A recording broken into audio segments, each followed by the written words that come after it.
right, so on to what's happening tonight. With that numbers that Eileen was just talking about, looks like you got some friends, Jim. It looks like you've got some friends, given the numbers that came up here. I just want to give a little bit of backstory to this presentation tonight and how it came about. Back in December, Bill had met with Jim and Vivian and had visited the shop and taken lots of photos and went over some written history of the family history and the business history. And there was already a lot of groundwork done at that time, some really, really great photos and so on. Then in January, we had our show and tell, and if anyone was here for that remembers, Jim brought a few articles from the shop and from home and brought them to share with us. And I remember with the questions that came up and everyone looking and being excited about it, and Jenny and I were sitting at the back of the table there, and we both at the same time kind of looked at each other, and Jenny asked, has he ever done a presentation? And I pointed to my notepad. I had written down Jim Moore presentation, question mark, on my notepad.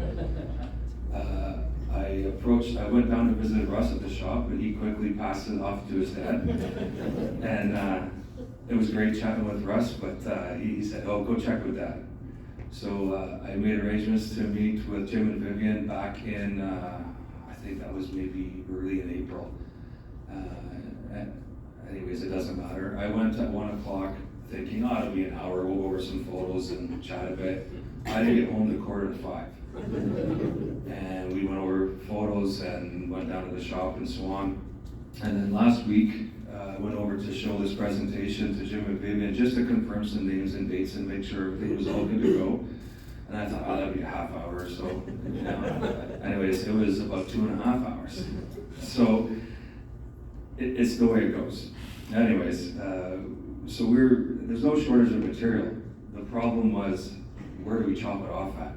Because there is so many great stories and memories and things like that. And I think we find that with a lot of anyone that's done some of this type of research. So anyways, obviously very grateful to the Moores and their willingness to share their history of their business and their people, their family.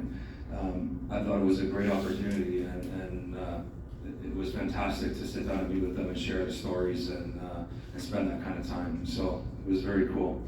Anyways, we're gonna get started with this one, Jim. If you wanna come on up and we'll get the microphone on you. So you want me to comment on the pictures? Yes, sir. I ain't gonna give any speeches or anything.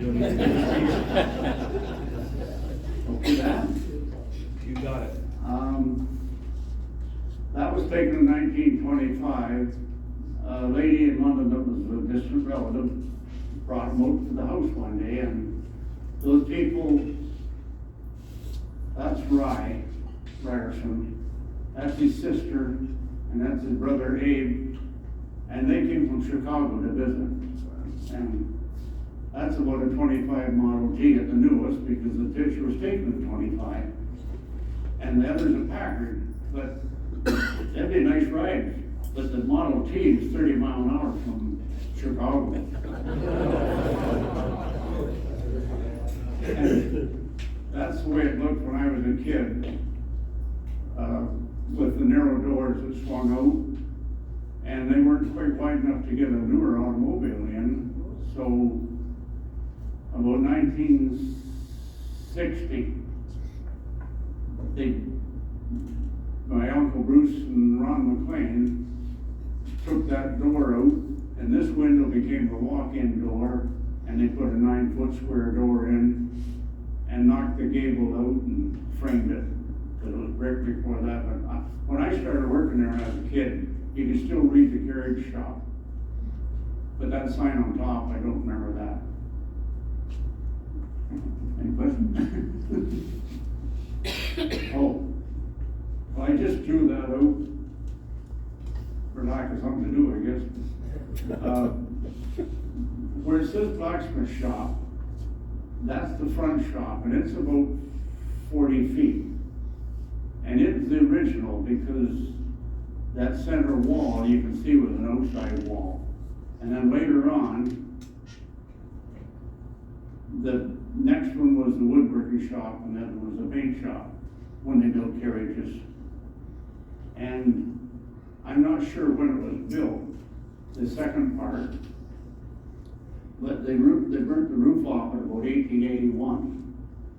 And those must have been built afterwards, because they had plaster and lath and wallpaper on it. People lived back there. So I don't know any more important than that. And that's, the other part is just the size of the lot. Carry on, Jim, there's the picture you were looking for. Well, that's Rymore when he was quite young, I think, because he was born about 1866, so that's kid, don't look like he's very old there. And Cameron Somerville, that was a lawyer in this town for a lot of years, Cameron walked in one day and he said, "There's a picture of Rymore." "Where'd you get that?" "Well, old Elman Zavitz and Rye were good friends, and Cameron was helping with the estate, clearing things out, and he got that picture for me, so it was very nice of him." Those are little aluminum plates, as it says. You tack them on the back of your wooden body, or on some of the axles were the steel with wood on them as well. That's for that one. We still got a few of them. Yeah, so Rymore was the first of 5 generations to purchase that blacksmith shop. He purchased it in 1904. I think that was the date. Ryerson bought it in 1904. 1904 is when he purchased it, yeah. And my grandfather bought it in 1946 from the estate. From the Because he estate. had another shop at the time. Mm-hmm. And then, Okay. and on. Okay, yeah, That is Dad and Grandpa. And that was not at our shop. That's at the Boulder Right shop. If you go right straight across from the medical center downtown, and, well, there used to be the creamery on the corner, and another building, and, there's a blacksmith shop there, and it was the Walter Wright wagon shop. And, about 1931 or so, Dad and Granddad rented that shop and stayed there till 46 when he bought the other shop. But Walter Wright was a wagon maker, that was his trade, and I think he's related to the other Wrights in town. But that, I always thought for a long time that that was our shop, and then I got looking at it, there's a window right square in the back, so I knew damn well it wasn't, it's the other shop.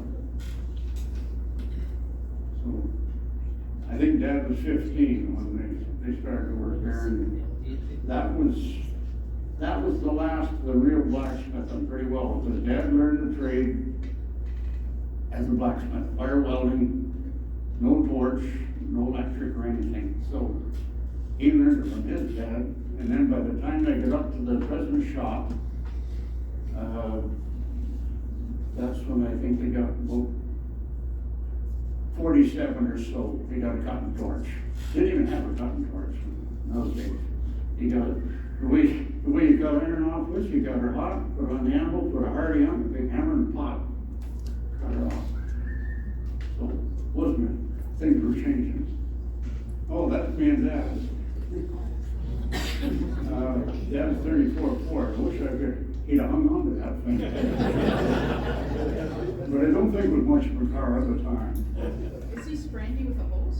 Pardon? Is he spraying you with a hose or something? Yep. Well, I don't know, he's spraying it right at He's me, spraying but past him. I think I'm on my way to Sunday school by the look of it. And Dad wouldn't be washing the car if it wasn't Sunday, because he works Saturday, so. And those buildings across the road, that's where, well, Norm Stewart and Gord Lamport bought that property and built houses there when I lived at home. But that belonged to Ron and Peter Dolphin. And, Ronald Dolphin was mayor of Strathroy. Oh, early 50s, sometime in there. So, that, none of the, that's the one street, looks like a cow path, but it wasn't very wide. It wasn't paved either.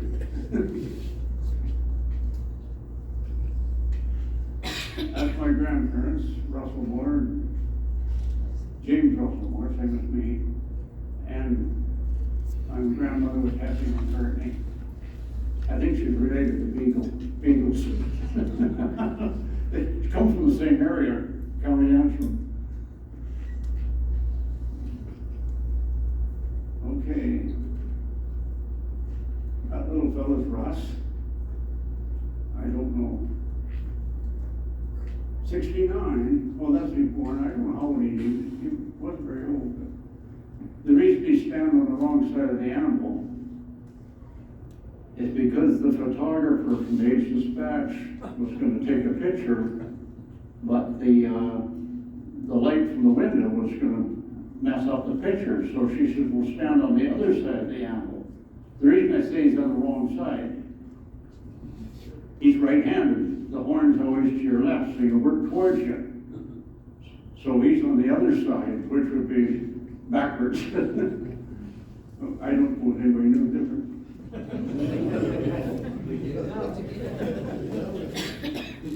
That next guy is me when I had a lot of hair. And Dad is, it's too bad that wasn't a colored picture, because that iron he's laminating around there is red hot. And what it was I think it was a drawbar for a tractor. And it broke, and Dad welded it, but I think it had broken right at a hole or something. So to improve on it, he got another piece red hot, looked like about 3 by 1/2, and laminated it around, and then welded that on. So it wasn't gonna break again. When we were looking at these photos, and Jim asked me the photo of young Russ, who currently owns and operates the shop as the 5th generation of the Moore family, and he said, "What's wrong with this photo?" And I was afraid to answer because I had no idea. I thought, well, he doesn't have safety glasses on. I don't know. And then he told me the story about, well, he's on the wrong side of the Anvil there. Well, if you were working with it, you'd understand. Of course. Well, we all knew that, right?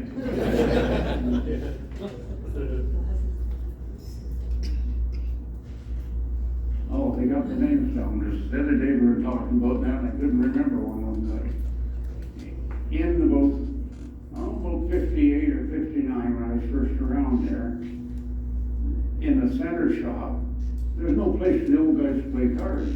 They didn't have a seniors place. So they used to play euchre in the middle shop in the summer. And, they did about 4 tables going at once. And his dad was a damn nuisance because he couldn't hardly get through the center shop without moving somebody's card table. And it got so bad that our old desk is back in this corner. We had the desk up against the wall. It was one of the old stand-up desks with this, you had to have a high stool to sit on. So finally, Dad couldn't get near the desk, so we picked it up, we turned it around, and put the back of the desk out in the room so we could walk in behind it. But they had about 4 tables going at once. And, the old fellow with the straw hats, Hank Hawkins, he was the farmer out in Local Township. Charlie Payne was our neighbor on DeWan Street. That's Grandpa at the far side, and Wes Watson turning around. And others like the others that I knew, but Mom come down and took that picture. Oh, 57, that's earlier than I thought it was.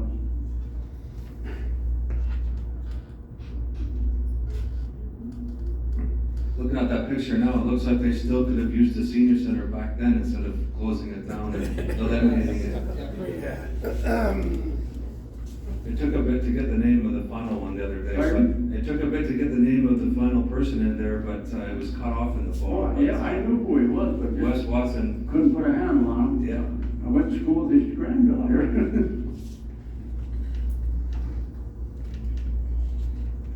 And that picture was taken by Kenny Dunsmore's aunt. Is Kenny here tonight? No. Mary Collins, I think her name was. And we could print her date it the DeSoto is sitting there, Ken said that was her car. And when Dr. Vine bought a new DeSoto, Mrs. Collins bought the old DeSoto. And I remember Dr. Vine had about a 59 DeSoto, so. But I put it about, well, it was before the front was fixed, so it's before 1960. It's about 10 o'clock in the morning, and it's Sunday. Maybe about the first week in October, look at that tree. That's what I think. And Lou Valentine ran, did anybody remember Lou Valentine? Yeah. He ran the garage after Freddie Griffiths.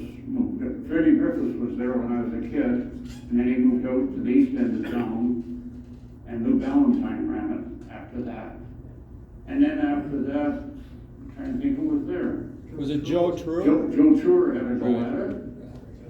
Oh, Gil Sutherland, and some of the guys that worked for Lou kept on and ran the place, because Lou, I think he was down in Florida or someplace working at that time. So, anyways, it burnt down in 75 when Joe True had it. Damn near burnt the shop too. Burnt all the windows and doors out of the one side, but the Strathroy Fire Department got there and got that out.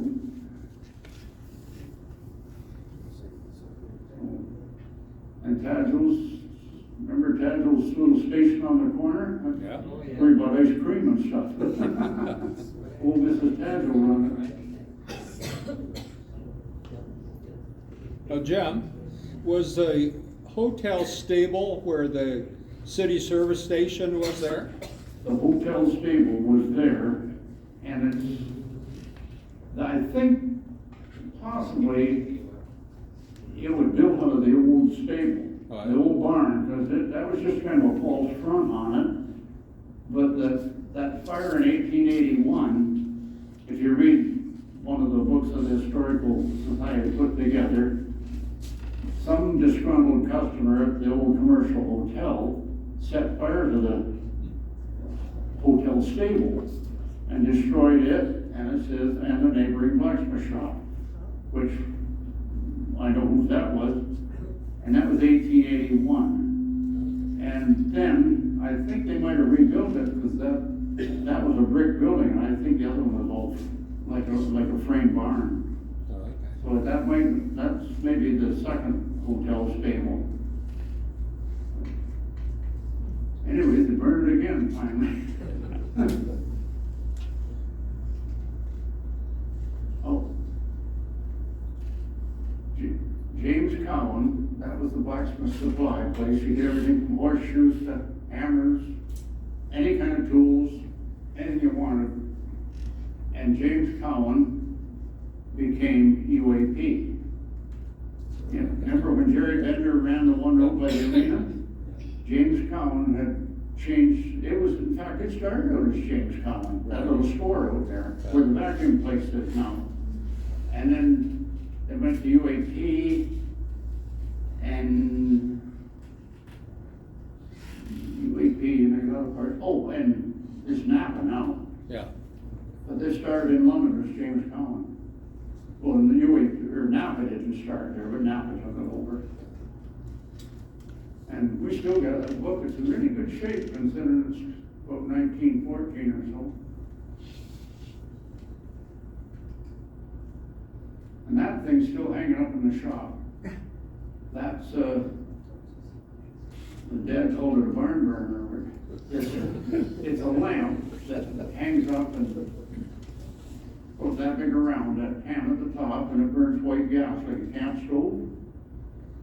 And I asked Dad if it had a globe or a shield. No, he said just an open flame. And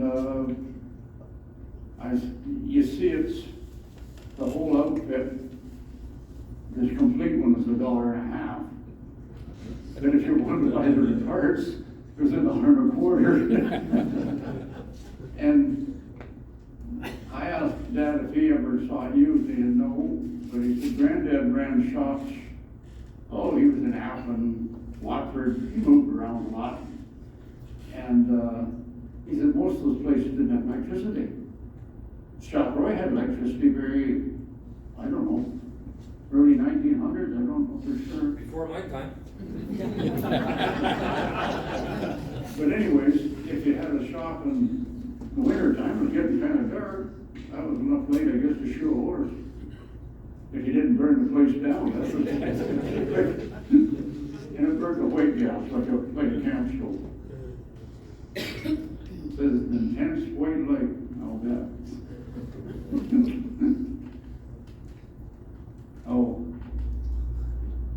Did anybody ever see those old films, Max Sennett's Bathing Beauties?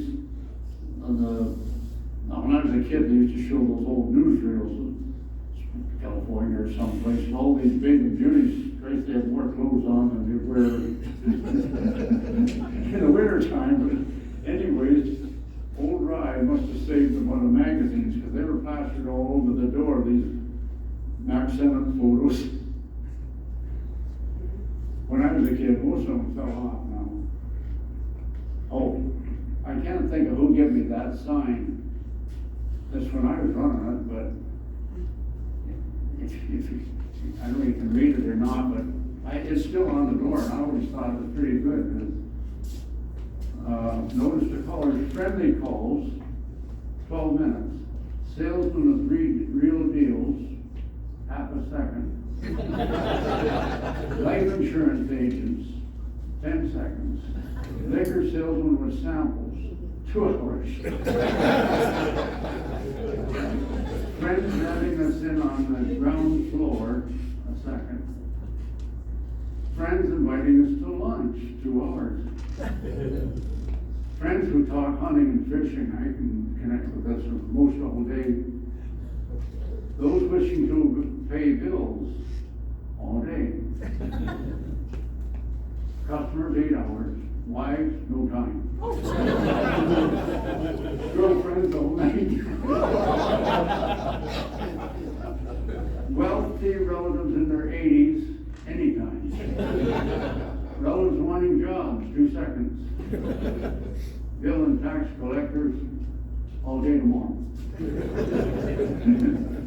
The reason we selected these photos, Jim kind of said, well, whatever, if you want. Bill took these photos back in December. He was at the shop, and Max Sennett's Bathing Beauties is both of these posters or walls here.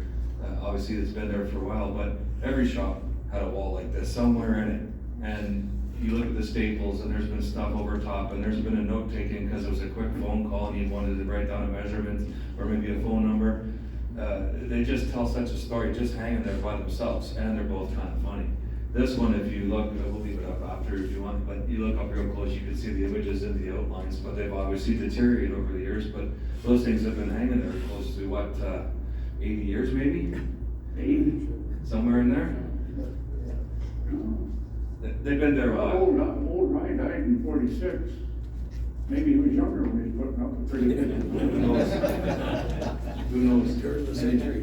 Long time, they're pretty well shot now. They've been there an awful long time, but they just had a really cool story behind them, and we decided to include them. That's Russ and I don't know what, not so long ago, maybe it's about the time Russ took over. Russ, lots of woolly hair, like he's about 16 or so. And that was it,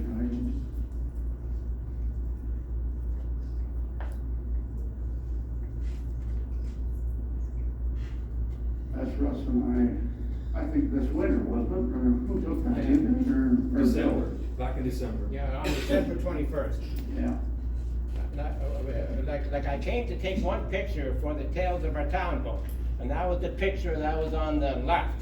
But because you were talking, you took me inside, and I just started taking lots of pictures. You told all kinds of stories. So yeah, that's not one of the pictures I took. Yeah. Well, that's the inside of the shop. Yeah. The little iron rack, at one time, that's about all the iron we had, just a little bit. And then we started getting more stuff that ended up all piled on the floor. floor in the next room, and finally we built a rack to get it off the floor. But before Brander Steel opened up, there's nobody place in town to buy anything, so we were the place, kinda, us and Howard Elliott's. So, once Brander Steel got going, it was kinda handy to be able to go and,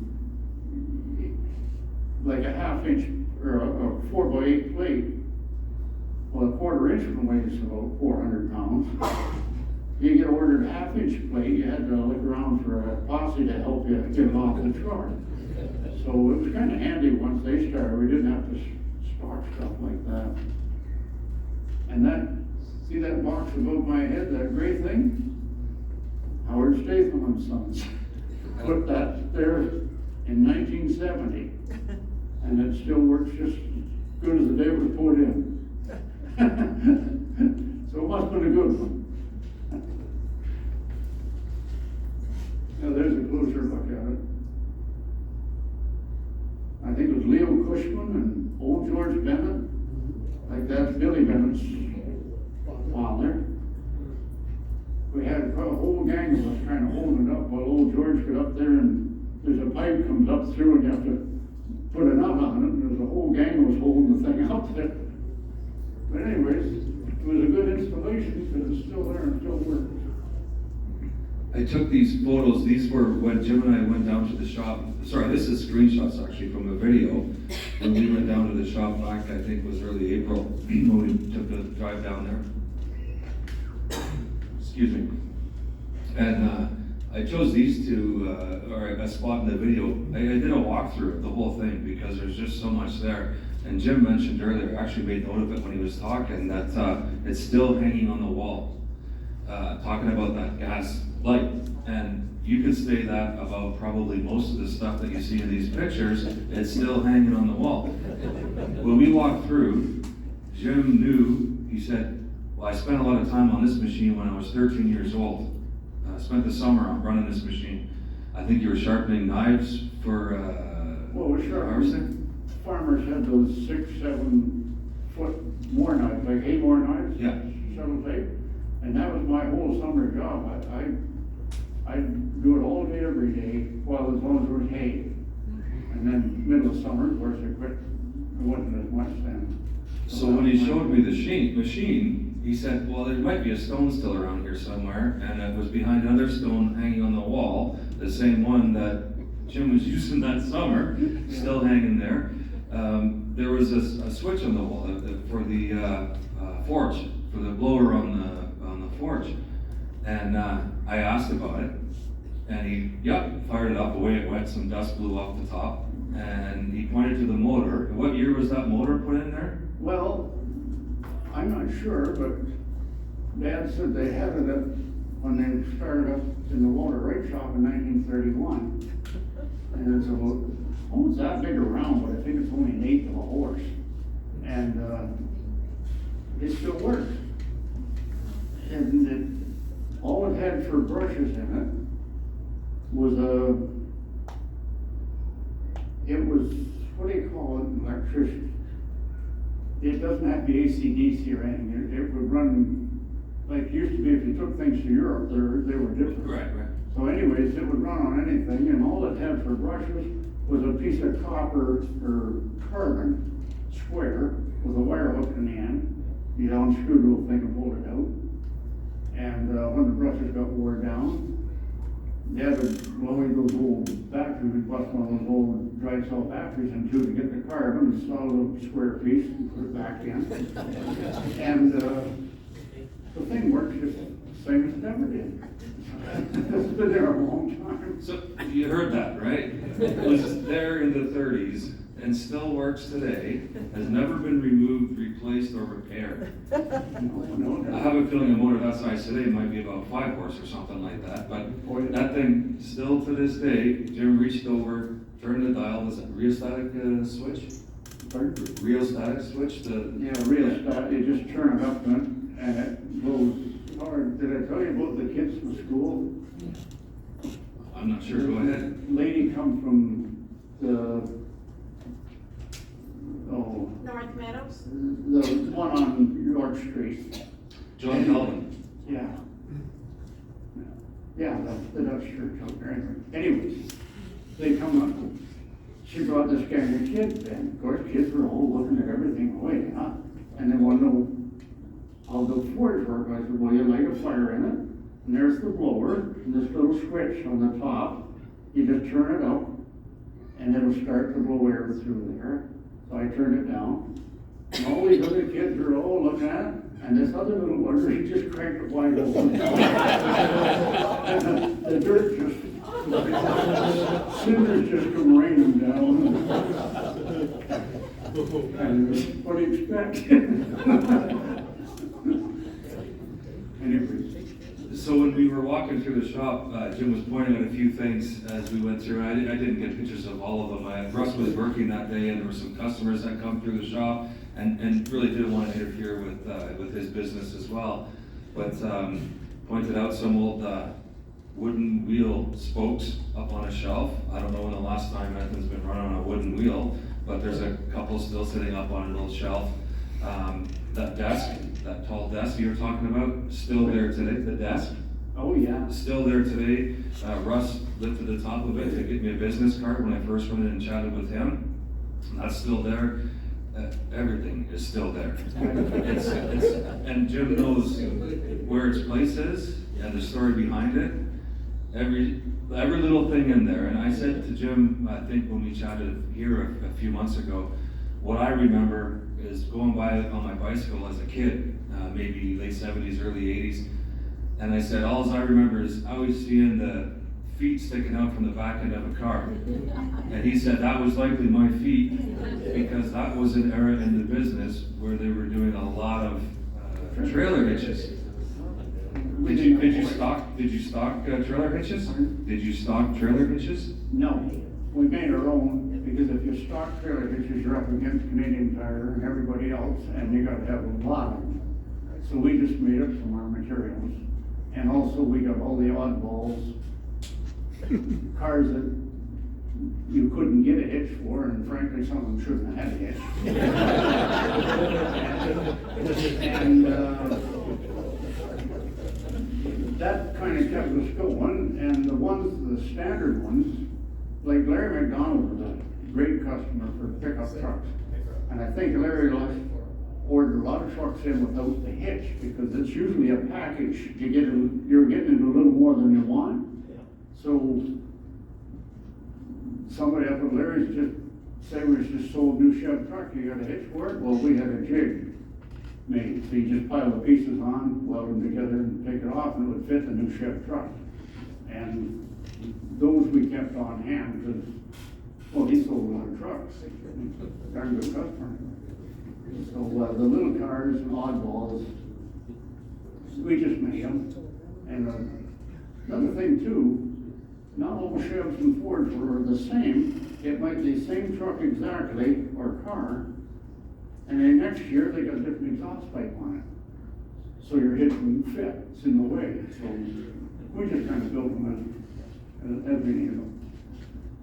So the beginning of the slideshow, you saw the plate that was affixed to the carriages that were manufactured, and then there was some horseshoeing that went on over the years.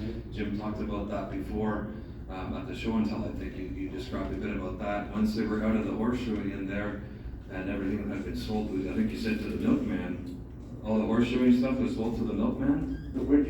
All the horseshoeing tools and equipment? Yeah, that was, maybe some people remember Mark Massey. He was our last man that delivered milk. Well, him and a grandmother, I think, that was another thing. But that's just when horses were done. And my dad quit shoeing horses in '51, and because he had a kidney removed. You know, that was a big deal in those days, because it had bothered him all his life, and after that he was pretty good. So the idea was, no more strenuous bending over and jerking around with horses. So Dad said, okay, you can quit shoeing horses. Well, everybody thought he just quit other people's horses. So the one customer he had that he really knew needed it, Dad sold him the the shoeing blocks and all the stuff and everything with it sold to Mark Massey. He said Mark knew enough, he could put shoes on his own horse. So that was the end of the shoeing, 1951. So I imagine Mark made it all right. So we went from the wagons to the horseshoes, then into the trailer hitches. And then when I went in to visit Russ, things change over time, demands change, customers' needs change, of course, and those that are successful adapt to those changes. And I think that this shop has adapted quite successfully over the years, because the day I went to see Russ would have been in end of January, and he was working on a hot rod in there doing some body work, and I couldn't tell you what the car was. I want to say somewhere in the 30s, maybe the body anyways. He was working on that, and then when talking with Jim, he informed me that Russ does a lot of building of custom frames for hot rods that people are building and so on. He's doing a lot of this stuff now. Having said that, when we were in there back a month and a half ago, customers had come in checking on picking up some custom work that was done, and I asked Jim at that time, I said, is there any specialty, anything you make? He said, if you can make it out of iron, we can do it. And how long have you been retired?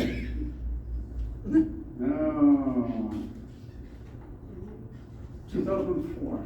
2004, and it's still... I run it 2004, rest of it 2005. So 2004, 2005, and it's still weed. I got to get away from it. I don't doubt that. While we were in there was a customer picked up some work, another one come in, and then Jim asked Russ, what you working on there? And he described it and showed him, and again, it was a custom build because the customer had a plastic product that they were using that kept wearing and breaking out, and went in and said, hey, can you make this for me out of something a little more durable? So Russ had it all laid up at the bench and was grinding and welding it up and so on. So sometimes it just doesn't change, whether it was 100 years ago or now. Make what you need to make. Well, the main thing that changed was when I was a kid, it was agriculture. Most of our customers are 100-acre farmers. Now there's no 100-acre farmers. So that was a major change. That and the sawmill both quit in town too. We had about 4 sawmills at one time. So when you walk through there, you can just imagine the smell of just old. And if you've ever ground any metal or anything like that, that's just the smell you get. The planks on the floor with the path worn and the shiny nail heads because they've been walked on for 100 years there. It's just, it's almost like frozen in time in a sense, but yet still continues to function and operate, which is kind of a really cool angle on it all. I think a very interesting spot, and I felt really privileged to be able to spend some time in there to do this video and the photos and so on. What would you like to add? Anything you'd like to add, Jim? Pardon? Anything that you would like to add? No, I'm good. I'm sure there's some questions. So before we move on to the questions, I'm just going to again. I thank you very much for being able to spend the time with yourself and Vivian and with Russ. Well, you did all the work on it. Well, that's part of the deal. That's how we get you here. No, it was a great time visiting and sharing stories and getting this information, and with Bill's encouragement and working together with the written history and so on, this business and 5 generations of ownership and so on is now very well documented. So having said that, if there's anyone, this may have triggered a memory, a fond memory or something else, if anyone ever has any ideas on a presentation that we could put together, we're more than willing to help someone record their history, put together a presentation, and help present it if necessary. Because it's important, it's local, and it's, as you can see by the new faces here tonight that we have maybe not seen before, and the reaction on our Facebook page. People are very intrigued by the building and the 5 generations, because you just don't often see that anymore. What's the statistics, after the 2nd generation kind of thing, things tend to fall apart or go in different directions, whatever it might be. So anyways, once again, thank you very much for coming out tonight and sharing with us. And before I turn it over, we'll come with the microphone. If you have a question, raise your hand. I got a funny story, because I was telling my father-in-law that I had been down to the shop and chatting with Jim and stuff, and they went to high school together. And he says, I'll tell you what I remember about Jim. He says, we were getting to speaking to whether it was the principal or the teacher, wasn't sure. But Jim was, he says both. Jim was already in work clothes, and when the principal or the teacher was done speaking to him, he says, are you done yet? I'm already late for work. That makes me hear sick. Times have changed. Anyways, as far as honorarium goes, Jim says we don't need anything, and I said that's okay. He says, well, I don't have that new book. Well, we don't have that new book either.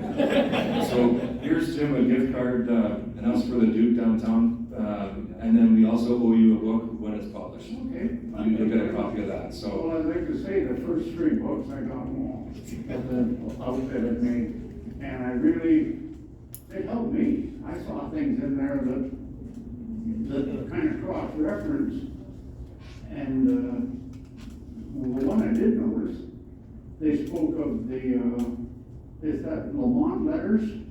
That guy, he had things right down, and he said about when the fire burnt the stable down or the roof off the shop, he said it was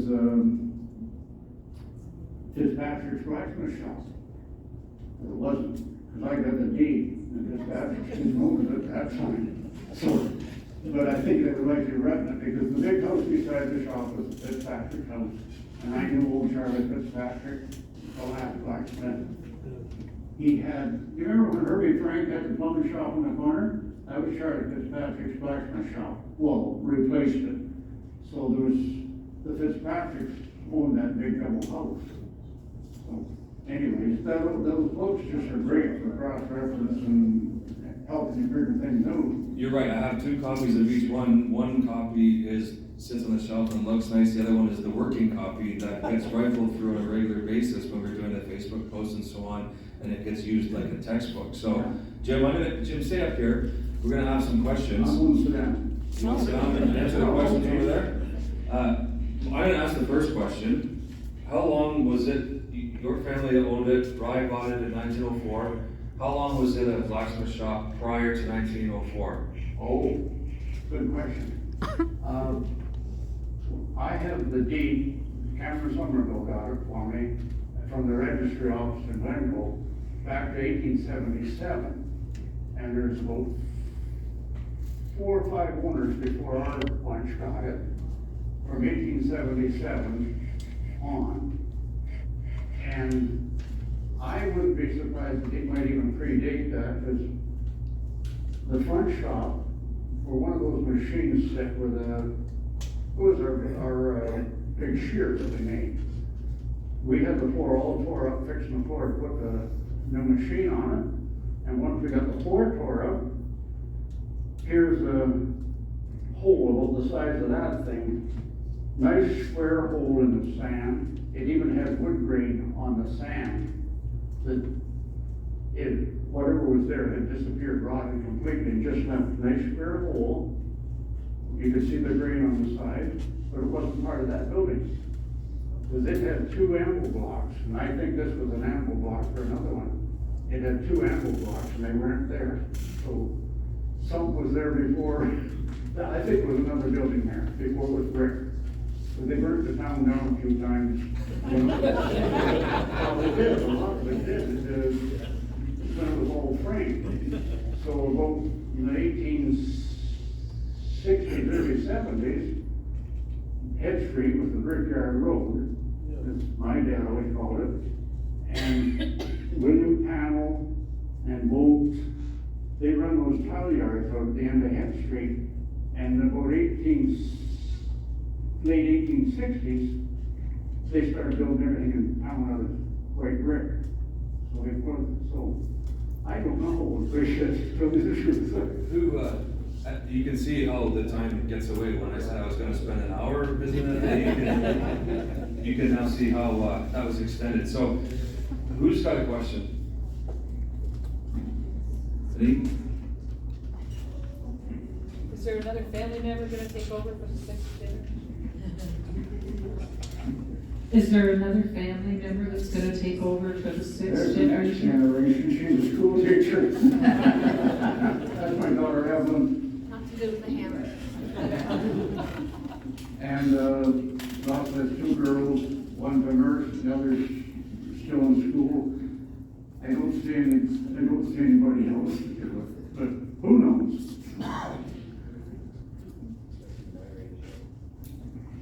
Anyone else?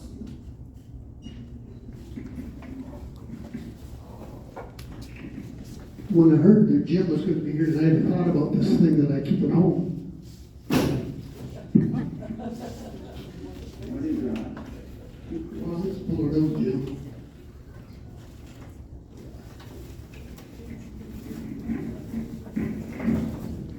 It's not precious.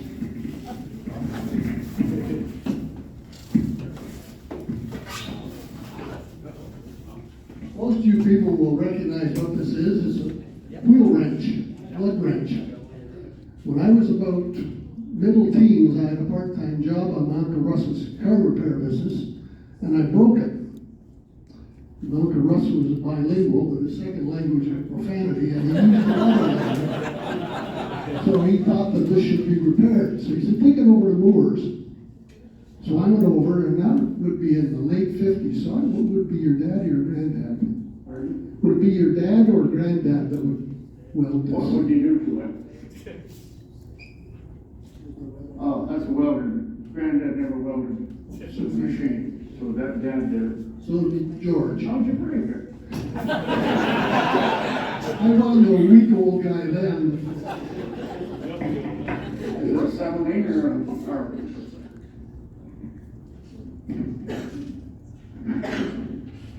I think it's a 7/8 well. Well, Dad did it, but I know Granddad did it. I didn't do it. Well- That narrows it down. What happened was he twisted it. And it twisted it right off at the centerpiece. So anyway, Uncle Russ sends me over to Moore's. And I think it was probably less than $1 to fix it. Less than $1 to fix it. Hard to say. Well, it wouldn't be much more. Anyway, You would have worked for old weed at the time, right? Yeah. Oh, yeah. so I This is yours, that you broke. it was his. I've inherited it. So I've had this in my shop at home for 65 years or thereabouts. Was Rex your uncle? Half great uncle. Great uncle. Half great uncle. Half great uncle. Half brother of his. Anyway, I've always said, I wonder how long that's going to last. Well- No warranty. I was going to ask you about that. Do you think Russ would appreciate my taking video if I ever broke it? Anyway, it's a treasure to me because of the guys that fixed it. Yeah, I never know. Great uncle was it? Half great uncle. I remember he had a 40 Ford pickup. Towards the end, it was a 47. Was it? No, I couldn't remember. I remember for some reason I had to drive it in the shop and it was stick shift and, well, I didn't have an automatic car either, but I don't think I even have a license to drive it. But I remember bringing it up in the shop and I don't know what that had to do to it. What I remember about that old truck was he went uptown, so went from James Street up onto Front Street to do a little shopping. When he finished his shopping, he walked out the back of that store and all across down back to his shop. And quite a while later, he said something about getting the truck. I don't know where it is. He didn't know where it was either. It was sitting up on Front Street Island. Anyway, whoever's next, carry on. Thanks, Doug. Thanks for sharing. Take care of it, Doug. That's someone I think who knows their business when they can look at it and tell you when and how it was welded.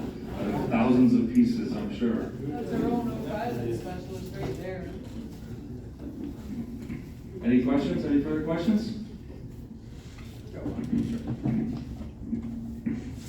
Jim, just looking at those pictures, the wooden floor in the shop, it has always amazed me that with all the welding and the metalwork that you do, the hot metalwork, you would think a wooden floor would be a real fire hazard. Well, I got in an argument over with several insurance companies. Dad always said it was so full of dirt and metal filings that it wasn't very flammable. And I remember once, well, I had insurance was quite terrible, and one of the companies made a noise anyways, and he sent this guy over to look at the place, and he said, well, we can't possibly insure it, it's got a wooden floor. So, I said, well, you know, we're cutting hot iron gobs of stuff on the floor all the time, it just didn't get floor, there's so much grit and dirt in it. No, he wouldn't believe me. So I ended up cutting dirt, and I held it on the floor, it started to go a bit. I took it off, and it went out. And he left, I don't know whether he got insurance for that outfit or not. But it just never seemed to get fired, I don't know. But, Do you know what kind of wood the floor is made of? well, various kinds. It was well, the floor you see goes crossways, that's the second floor. The original floor went towards the street, because there's joists underneath it.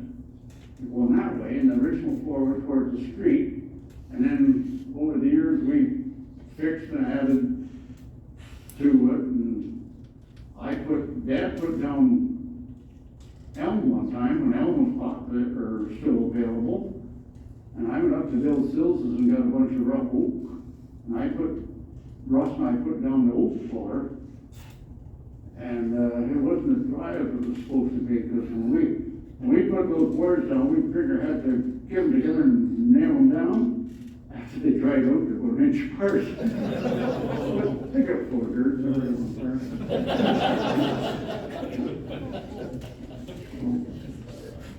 Anyways, that's all I know about the floor. Right, anyone else?